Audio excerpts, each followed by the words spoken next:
Welcome to the Simply Mindful Wellness Podcast. Join your host, Tracy, as she takes a deeper look into nourishing your body, mind, and soul. Because being well creates the freedom to live life the way you want. Hello and welcome to the Simply Mindful Wellness Podcast. I'm your host, Tracy Richardson, therapist, wellness practitioner, educator and author, helping people to remove their blocks to healing, improve their wellness so they can feel their best. So welcome to the watchers and the listeners. Today I'm joined by Vie Portland, the Queen of Confidence. Not only is she the founder of an award-winning social enterprise, she actively promotes self-esteem and confidence and inclusivity through workshops to young people. Now, Vie's had quite an interesting journey to get to this point, and if you meet her, you'll be greeted by an effervescent personality and a glowing smile. But there is much more to be than this. So please, Vie, can you introduce yourself and tell the watchers and the listeners all about yourself? I think apart from not having a crown, I just like what you said. Let's stick with that. I need a crown. I'm missing a crown. Right. Buy Vie a crown. So I run VieNess Discover You Love You CIC, which is a community interest company.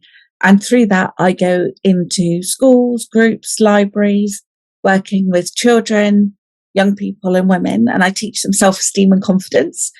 I also include a lot of kindness and acceptance and inclusion. They're all very big lifestyle choices for me. They're not buzzwords, they're lifestyle choices.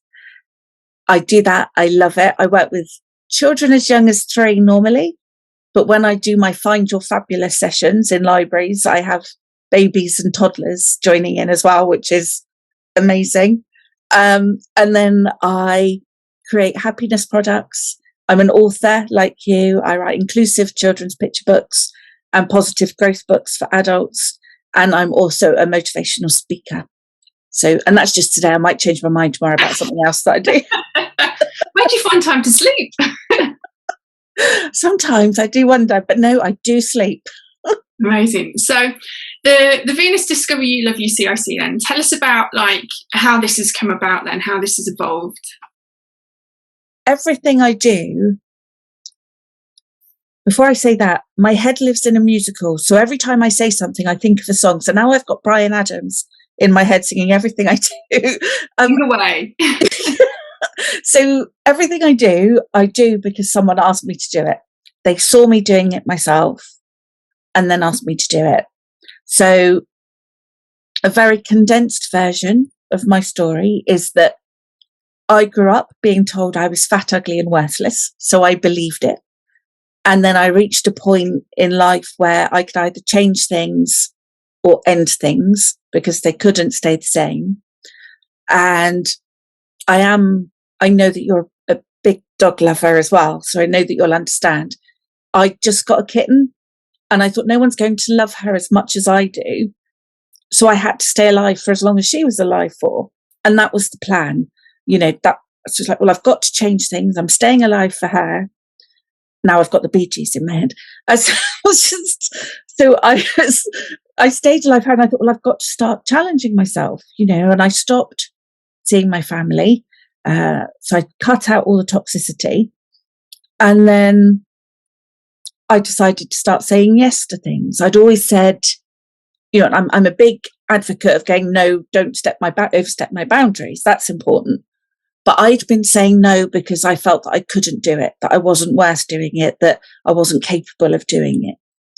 So because I'd come close to death, both mentally and physically, a few times by that point, I decided to start challenging myself and thinking, I've lived through the worst things, so I'm not going to die from trying something new. So I may as well try it. And this will come as no surprise, but I love musicals. And I was watching Singing in the Rain one day. And at this point, I'd been told that I'd never work again because my mental and physical health was so bad that I'd never work again. And I was watching Singing in the Rain and the word burlesque flashed up. And I thought, I wonder if anyone still does that. And I found a class that was 10 minutes away and I arranged a lift and I booked my place before I could convince myself otherwise. And I arranged the lift with someone I'd never met before because I thought I'm not likely to let them down when they pick me up. And I'd always loved dancing, but wasn't allowed to do it until I was 15 when I had a part-time job and could pay to go myself. And because I was the oldest, I always ended up teaching the younger ones. And so I went to this burlesque class and I loved it. And people were saying, you're really good at it. And then someone in the class said, I'm going to put on a show. Will you help me organise it? And I said, yeah, of course. But if I'm organising it, you've got to perform in it. No. I was so paranoid that I couldn't cope with people singing me happy birthday, because that meant that people were looking at me. I was always in black and baggy. My hair was always down so that I only looked out of one eye. And bearing in mind that I worked with children, I was convinced that people were looking at me going, she's too ugly to be out. She should be at home because she's too scary to be with children. So the thought of me getting on stage and dancing was just, no, that's not going to happen. But she wore me down. So I finally agreed and I said, okay, I'll do it once. And I had a backup plan because I was convinced they were all going to see me, with half naked, and they were all going to start vomiting at the sight of it. So I was planning, and I'm a emetophobic, so I'm phobic about vomit. So I'm thinking, then I'll be throwing up everywhere, and then they'll throw up more. And then so my only option is a nunnery in the Himalayas. And I even looked at flights, and I thought that's it. That's what I'm doing. As soon as it's over and they all hate me, I'm going. And they loved me. And they all laughed at the right bits, because I did traditional performance, where I did comedy burlesque. And people were like, you're a natural. You need to do this again. And I eventually agreed. And from that one only performance, I went on to become an international performer, which is still quite baffling. I was there, but I'm like, was I there? But I was. And people saw me dance and they said, you don't look like an ordinary burlesque dancer, because I'm in a larger body and I'm older. And they're wrong, because I know women in their 70s that do burlesque, it's incredible. And we're all different shapes and sizes. But they said, will you teach me? So I said, all right then. So I started teaching. When I was doing the burlesque, I've always loved like 50s clothes and music and dancing, not the values. But so I heard about this clothing company and I thought nothing's going to fit me. I'd always had problems with clothes because my waist is quite small in comparison to my boobs and bum. So if I wore separates, I'd often look like I was sat in a flower pot, for it to fit my bum. And, so I went up to this clothes shop with a friend who was much smaller, and all the way there I'm thinking, I'm excited, but she's going to find things that fit. Nothing's going to fit me. And I get there and I try things on and I phone my partner and I could hear, and I say, I said that nothing's going to fit me. And I hear him take a deep breath because he was expecting me to get really upset that nothing fits. I hate shopping. But my arse looks very good in this, in other words. And he said, okay, I'm sending you money. So he's sent me money and started my habit of buying reproduction clothes. So from having the clothes, I started going to vintage events. People saw me dancing. You don't look like an ordinary dance teacher. Will you teach me? So I started teaching, and I specialised in people who thought they couldn't dance. So I would have women coming to my burlesque workshops who were saying, I've never been sexy in my life. This is ridiculous. You can't make me, what's the saying? Silk purse out of a sow's ear. That came up a lot. And at the end, they all went away, I'm so fabulous, and I'd get calls from people saying, my bank manager's agreed an overdraft because I wiggled in this morning and things like that.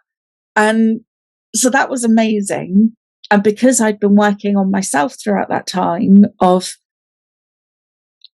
I'd always worked with children and I'd always taught them to be accepting of who they are and of who other people are and be kind, but I'd never worked on myself the same way. So I'd been working on that with myself. And then people started saying, I want to feel as good as the ladies in your classes do, but I'm not dancing and I'm not taking my clothes off. And around the same time, I'd been nominated to be a body image movement global ambassador, which is linked to a film called Embrace. And so I thought, okay, I'll start teaching that then. Start teaching confidence, how I did it. And at the same time, I was running a voluntary branch of a project called the Red Box Project, which was helping to eradicate period poverty in schools. So I'd go into schools and teachers and teaching staff would say, V, what do you do? So I'd say, well, I help people feel good about themselves. We really need that in schools. So that's when I decided to set up the CIC so that I could apply for funding to reach those children that are in schools that couldn't afford it, in youth groups who couldn't afford to pay for a facilitator, domestic refugees who can't afford to get people in. So the CIC was there because I feel money should never be a barrier to helping us feel good about ourselves. And if I can make a difference there. So that's why the CIC was formed. That was a very long answer. I'm sorry. Nice. It's a fabulous answer to kind of see your journey and your transformation through that as well, not only through yourself, but then what you're giving to the world as well. So how does your CIC, how do you get to promoting confidence and inclusivity, and how does that work then in practice? It depends on the age group, because obviously what I'll do with a 3-4-year-old is very different to what I would do with a 17-year-old. So with the younger ones, I'd read one of my children's books and we would do affirmations, and we'll do things like kindness caricatures. We'll do compliments. We'll talk about how brilliant we are, and talk about how fantastic our bodies are, not in how it looks, but in, I've got knees that let me jump. Jumping's brilliant. Let's jump. So things like that. And I do animal breathing with them, which is really silly. So things like a bee breath, where we breathe in and we buzz out. But because we're bees, and the way bees get other bees to smell the beautiful pollen and take the pollen from flowers is they wiggle their bottoms. So I've got all of these kids and me and the teachers and teaching staff all there going. So it's about being silly. And sometimes I will still do that with the teenagers when they're all getting a bit sort of sullen and, oh yeah, we're boredness. Okay, get up. And, I've even had year 10 stomping around as dinosaurs before now. They were feeling very demoralized about applying for jobs in colleges, and I said, right, we need to embrace our inner T-Rex. So I got them all up stomping around the room, and because it was silly, they were laughing, and laughing makes them more relaxed, so they felt more capable of doing things. And because I do everything as well, I don't sit there and go, be dinosaurs. I'm up there like this, walking around. So they join in, because if Miss can be silly, then I can be silly. And yeah, so it does depend. So sometimes I might play games with them. Other times it'll be conversational. So I'm doing 2 different schools next week. I've got reception year 1 and year 2. So that will be lots of drawing and talking. And then on Friday, I'm doing all of a secondary school. So that will be very conversation based. And although I will have lesson plans, I will let them lead the way, because it's important. Children often don't feel heard. And it's important that it doesn't matter that my lesson plan isn't finished. It's important that if they've got any question that they feel is important enough to ask in front of their peers, then it deserves an answer. So we will work on that instead, and maybe come back to the lesson plan, or we might end up doing something else completely different. But yeah, it's the teenagers especially, I feel it's important that they get to talk and feel heard and know that what they've got to say is important. And it's like, especially at that age, I often say that everyone wants to be unique as long as they're like everyone else. And, and that's when you're that age especially, it's hard to stand out and you think that you're the only weirdo in the room. But really, we're all just weirdos in different packages. That's all it is. Absolutely. You know? Absolutely. I love the fact that you're getting them involved and they're actually, responding to that positively, because the way I look at what you've said is it's bringing more joy into their lives. Yeah. Because like you said, anytime that you're laughing, you're happier, you're doing stuff that you enjoy. For me, that's all about raising your internal resonance and vibration. Yep. Which then radiates out, and our energy then creates, and the people that we're around benefit from it as well. So in a purely selfish way, I would love it if everybody could come to your workshops, because if everybody was happier, there'd be less stress in the world. Definitely. And I believe that if we're kinder to and more accepting of ourselves, we'll be kinder to and more accepting of others. And wouldn't that be amazing? If we were all like, yeah, I'm a great person. Are you a great person? I'm a great person. Let's be friends.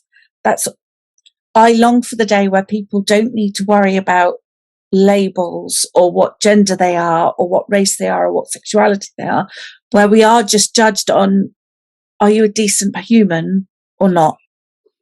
It's music to my ears. Yeah. That's it though. I think that's all that matters, isn't it? Absolutely. And I think in your introduction, you mentioned it's a lifestyle choice. So for me, you have choice in everything, and that's what differentiates us. It's the choices that we make. So when people are feeling powerless, they're feeling, suppressed, whatever, you always have a choice in how you respond to something, if that is the only choice that you have. But yeah, finding the joy, finding the love, being kind. Oh, fantastic. Yeah. And I don't, when I shared my story, I said, I chose to make changes. That was not easy. No. That took a 2-3 year process. It sounds much quicker when I talk about it, because you don't want to hear about, on that Monday afternoon, I sat and cried, and that Wednesday morning I did this, and, but I did make a choice. And yeah, I feel that sometimes the choices aren't great choices, but there are always choices. Oh, for sure. And, crying is a choice, and crying is good for us. Failing is good for us. And I think that following, you were saying, the narrative and the labels and how society expects us all to be, who says, is my attitude to that, who says that you have to be labelled, pigeonholed, put in a box, you are this, you are this, you are this. Actually, you can be anything that you want to be. And the work that you're doing, I think, will bring that out, especially in young children who maybe don't feel that they have a voice in the world yet. Yeah, but that was the reason I wrote my first children's book, was because I work with a lot of children that live in poverty and think that they can only do what their parents did. So girls think they have to get pregnant straight from school to get a council flat. Boys think they just have to go on universal credit. And so I wanted to, and also having worked with children a lot, I've spent a lot of time at bus stops and because they love buses and trains and things. And the amount of times I've heard a child go, where are we going? I've told you where we're going. Shut up. So in my first book, it's called Where Are We Going? And it's in the same amount of words as it takes to say, shut up, I told you where we're going, or be quiet, I'm on the phone.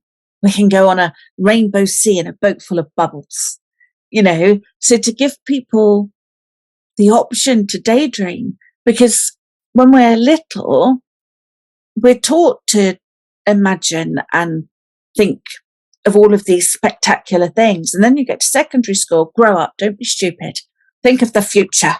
And it's like, well, why can't we stop dreaming? Why do we have to stop dreaming?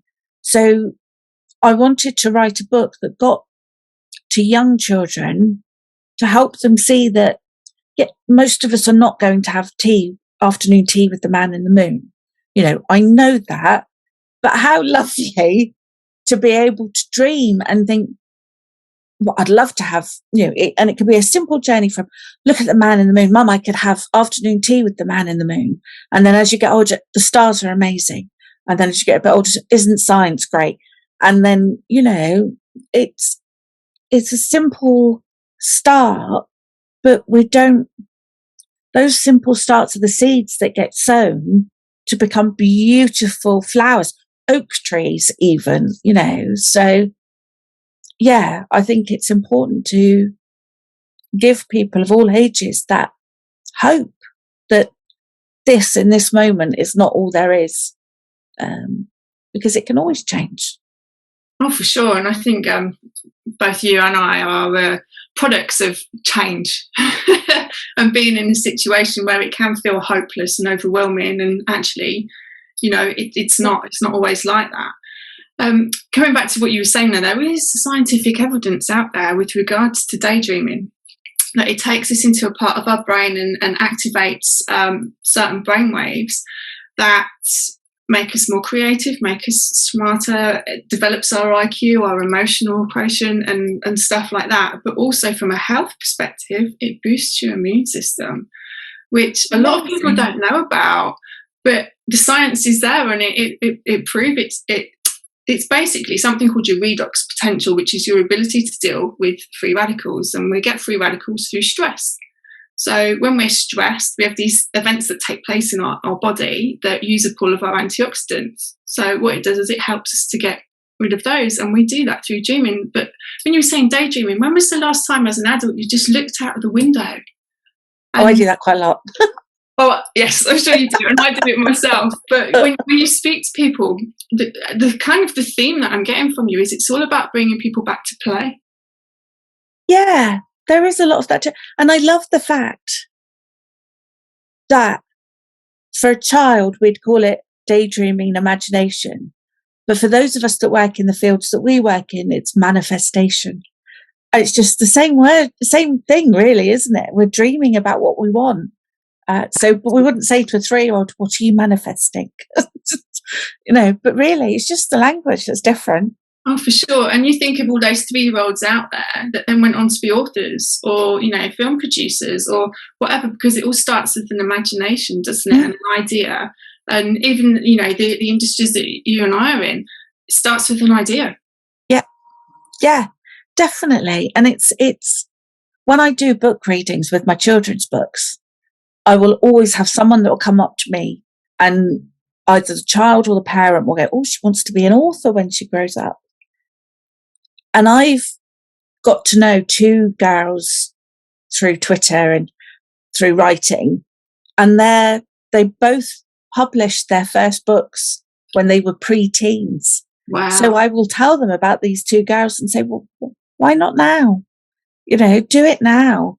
And it doesn't matter if the book is you with your colouring and handwritten it and you give it to your grandma at Christmas, but there's no reason why we can't start now to do these things. And, and then say, oh, I was an author by the time I was 12, because you're still an author, even if you don't go a traditional route, it's absolutely. And with the way that we can, they could even put that coloured in crayoned book onto Amazon and get Auntie 𝙤𝙤𝙢𝙤 in New Zealand to buy it.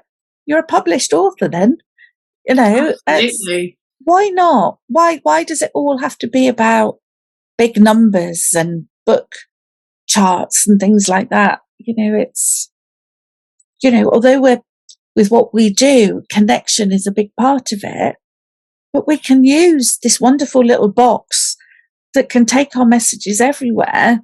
And so why not have lots of authors that are less than 10 or 12 or whatever? And that sounds absolutely fantastic. Imagine that inner confidence that comes out, and the influence that will have on other people, just from that little bit of support that they've gained. So when you're working with children, then it could be different for different ages, but what are your key observations in the people that you're supporting?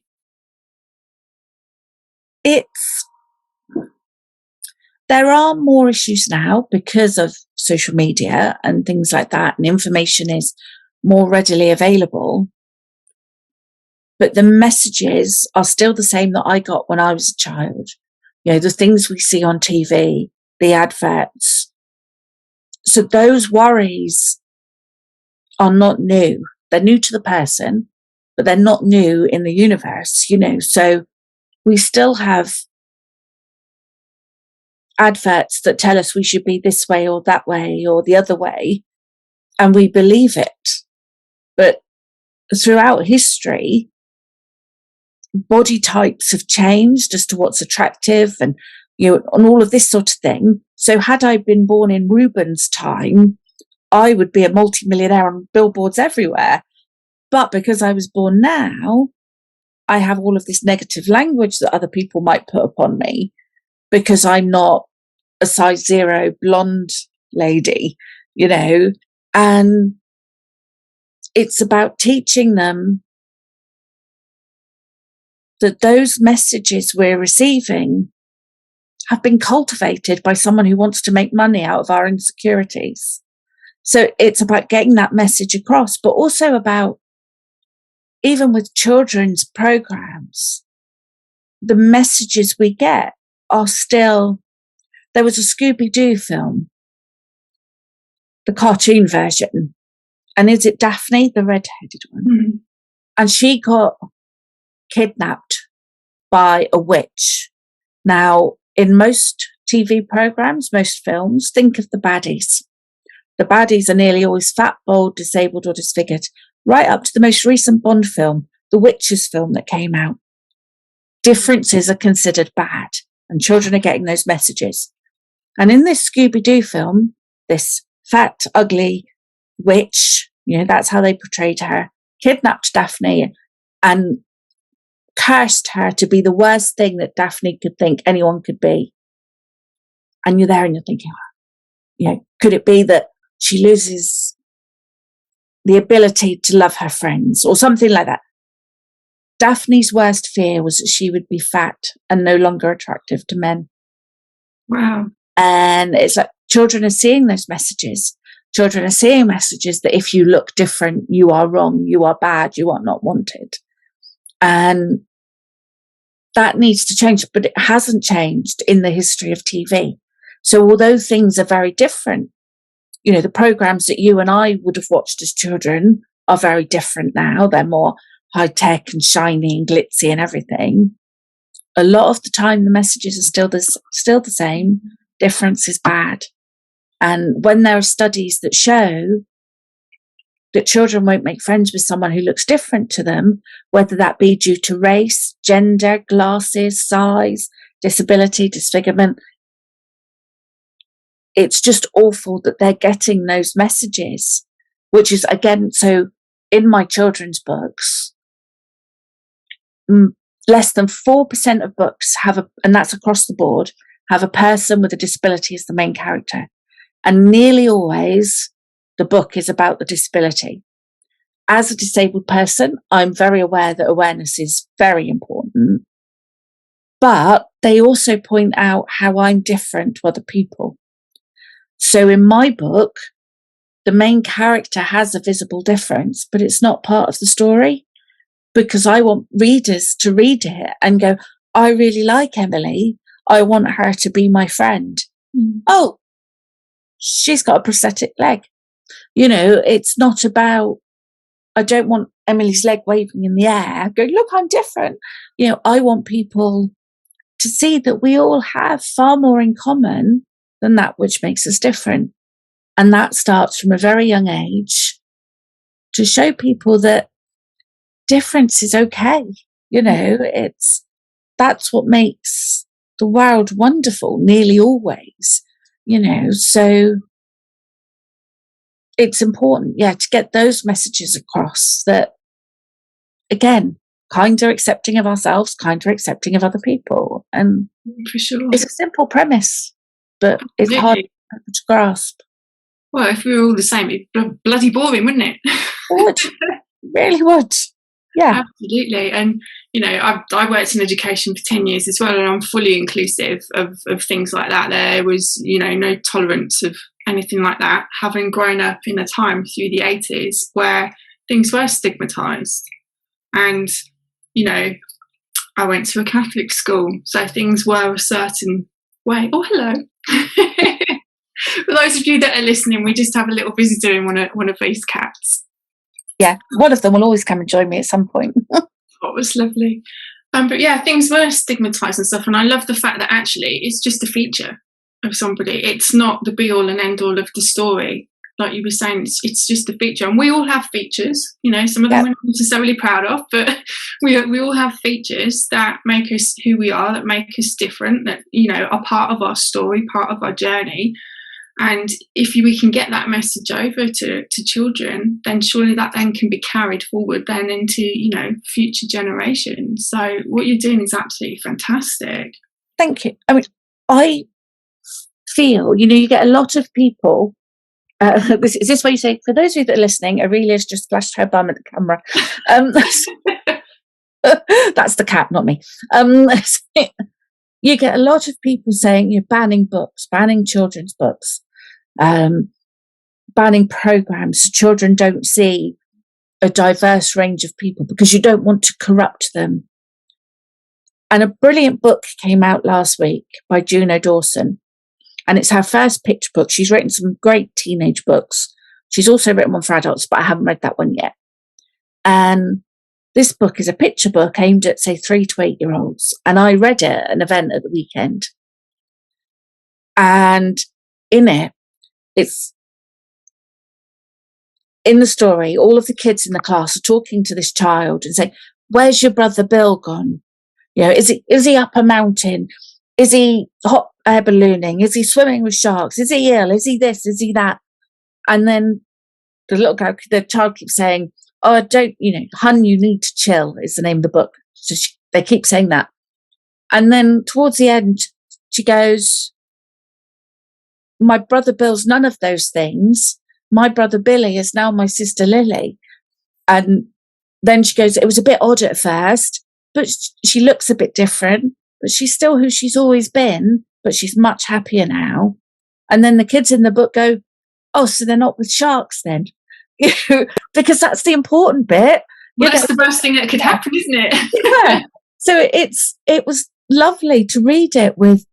I had a few children from the youngest was about 3 up to 9, 10, and they were all the same. You know, it was just, "Oh, that happened. That's all right then." But what about the sharks? What about the moon? What about, you know? And that's why it's important to have these books that are written to help to show children the differences and the wondrous vast array of the type of people there are in the world. And that includes, so I said about less than 4% of books with a disabled person in, it's less than 7% for people of colour. So still. to have more books where children see themselves in a book, representation matters. So for me, those messages, the earlier we get in to share those messages of kindness, of acceptance, of self-love and love for others, because I've worked with too many women in their 50s and 60s and 70s who have lived their lives going, "When I'm this, I will." And it's, if you've got to this point and you've not done it, now's the time or never at all. You know, so that's why I start so young, because it's from the age of 3 that children start making judgments about bodies, theirs and others. So to get in there that early and teach them that all bodies are wonderful, you know, and that bodies shouldn't be judged no matter what size, because we don't know the story behind that body. You know, we can't judge someone for being a certain way because we don't know their story. So can't we just accept them? And I shared a meme earlier this week, and on it, and it was a picture in a shop window, and it said, "I love you." And then underneath it said, "I know you're probably thinking I don't know you, so how can I love you? But if people can hate for no reason, I can love for no reason." And that's what we need to do. We need to teach children from a very young age that we all matter, that we're all important, that it doesn't matter, that it's who we are and what we do that matters. This body that I walk around in is just a meat parcel. That's all it is. It doesn't contain my personality. It doesn't contain the very essence of who Vie is. it's just the thing that helps me do everything I love. And that's all of its importance there. And it shouldn't be about whether you have cellulite or not, or whether you've got a thigh gap, or whether you've got a Kardashian bum, or whatever. Does your body mean you can live? Yes, then it's brilliant. You can't ask for anything better. If people were aware of everything right now that is going on inside your body just to keep you alive, just as you sat there, right, mine would be blown. Because it's not just one thing, it's millions of things going on, cellular reactions that are taking place, you know, these synapses and chemicals and hormones and everything going on. And this is, like you said, it's a meat package. I call it a skin suit. Yeah. That basically this is how you're projected out into the world, but actually you have no clue what's going on inside that person. Yeah. And they are incredible, aren't they? Even, you know, my body is broken and disabled and in pain all the time. But isn't it amazing that it still allows me to get up on a dance floor and dance? Isn't it amazing that I can still cuddle my cats, that I can read books, that I can talk to people? Yeah, those are the important things, not the fact that I have to buy a double-digit clothing number.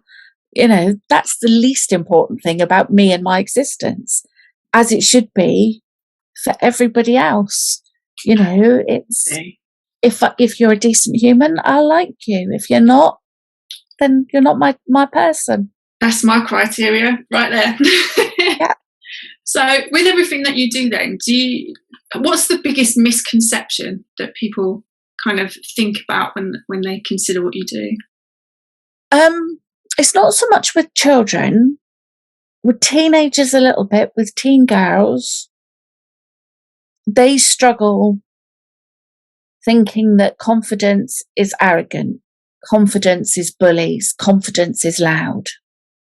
And that's often the same. When I do workshops with women, I'll say to them, okay, what does a confident woman look like? And she's slim, and she's wearing a suit, and she's wearing high heels, and she's the boss, and everyone's terrified of her, and all of these other negative things. And I go, am I confident? And they'll go, well, yeah, you're here teaching us how to feel confident. I said, and how similar am I to this person? Other than the fact that we both have a vagina, there's nothing more. So confidence isn't the same for everybody. So I will happily stand in front of a room of people and talk. I will happily walk into a room and chat to anyone. But I'm not loud. And if I'm with people who talk over me, then I have the confidence to think, you're not worth my time. If you can't show me the respect of listening, then I won't talk. It's not because I'm shy. It's not because I don't feel I have anything to say. It's because I value my words, my time, my energy enough not to waste them on people who will not show me the respect of listening. So confidence doesn't have to be loud. It doesn't have to be brash. It is for some people. It's not for me. I am through and through an introvert. You know, I love people, but oh my goodness, do I love time alone? You know, I need that. I'm like a mobile phone. You know, I need charging up on my own, and then I will go out and I will dazzle. But then I come home and I'm like, no, quiet now. And people need to see that the confidence is different for everybody, and that confidence is good. If we, you know, I mean, there are horrible statistics around if someone doesn't have confidence, they're more likely to end up in abusive relationships. They're more likely to stay in toxic relationships. They're more likely to get assaulted, to get raped, to be in badly paid jobs. There's all these awful things that will happen. And I know they're all true because that was me. And now I feel that it's important to teach. That's going back to what I said earlier about following. If a child wants to talk, let them, because they need to know that their voice is important from a very young age. And that's confidence. If their confidence is just in the I will talk when I want to, not necessarily I'm going to stand on a stage and play rock music forever. It's different for everybody, and know that all of that is okay, that we care for ourselves and that we value ourselves. And if we do that, we're going to get treated better nearly always, because we're modeling how we want to be treated. Absolutely. It all starts with you, doesn't it? And what you're willing to accept and so on. So what would be your biggest tip then? Would it be about the self-acceptance thing, or would it be something else, so to help people to improve their confidence? One of the things that really helped me, and this is what I tell all my clients to do, and the teenagers, but predominantly the women I work with, it's all very well saying, well, you've got to learn to accept yourself. If you hate yourself, like I did, if you can't look in a mirror because you don't like what you see, you can't just wake up and go, oh, well, I accept myself today. It doesn't work like that. So what I did for myself, and what I encourage others to do, is to have 2 jars, ideally glass jars that you can see through, and Post-it notes. I need shares in Post-it notes. The amount of times I recommend them for the activities I do. Every time you get a negative thought about yourself, write it on a Post-it note, put it in one jar. Then find 2 positives about yourself and put it in the other jar. And at first, that's incredibly hard.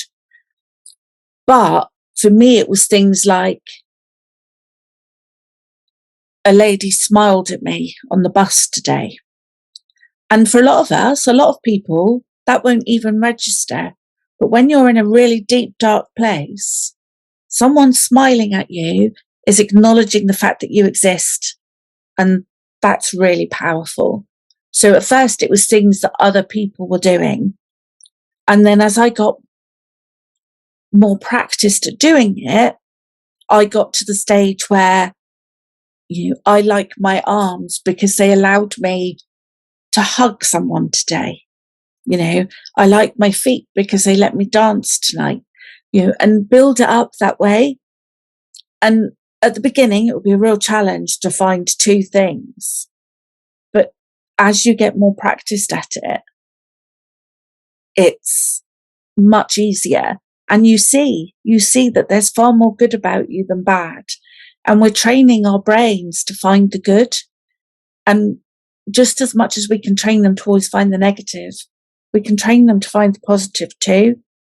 And it's, for me, back then, if I had to look in a mirror, and it was, if I had to, because I never wanted to, I'd look at this bit, then this bit, then this bit, then this bit, all the way down. Now, I very rarely look in a mirror because I'm like, I know I'm fabulous, and I'm nearly always running late. So it's now I have no problem with mirrors. I have no problem with looking at myself. But I also have that belief that even if I went out in a sack, I'm still me, and I like who I am. So this doesn't matter. Oh, fantastic. So where can people find out more about you, Vie, and where are you hanging out online? So I've got my website, which is vieness.co.uk. So it's VieNess, VieNess. I'm on all social media. I'm not saying I use all social media, but I'm on it. I haven't quite got the grasp of TikTok. I keep trying and then I go, nope, can't do it.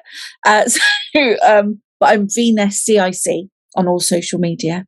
So, and I'm quite easy to find because I'm the only V on my entire Facebook. So, so I'm quite easy to find. Fabulous. All right, we'll add those links to the show notes as well. So my last question for you today, and it's something that I ask to all my guests, is what does the term mindful wellness mean to you? I put on an event on Saturday, and it was a positive wellness event. And some of the feedback has been, it's been the best wellness event because I offered entertainment. And for me, my wellness comes to singing along and dancing along to things. So wellness doesn't have to be sitting cross-legged in the lotus position and omming. Mindfulness can be whatever works well for you. So for me, that is doing what makes you happy. Mindfulness is about knowing what's going on around you and being aware of it and appreciating it. But that doesn't have to be the same thing for every person, because we're all different. So if I said, I've gone through this whole thing going, oh yes, accept differences. Differences are great. If I then went, oh yes, but the only way to do mindfulness is to suck a raisin, I'd be a hypocrite. So yeah. So if it makes you happy, as long as you're not hurting anyone, with that proviso, but if it makes you happy, do it. I'm rubbish at meditating. I've got a popcorn brain, so I'm there and I'm thinking about all these other things. Put me on a dance floor, and that's it. I'm chilled as anything.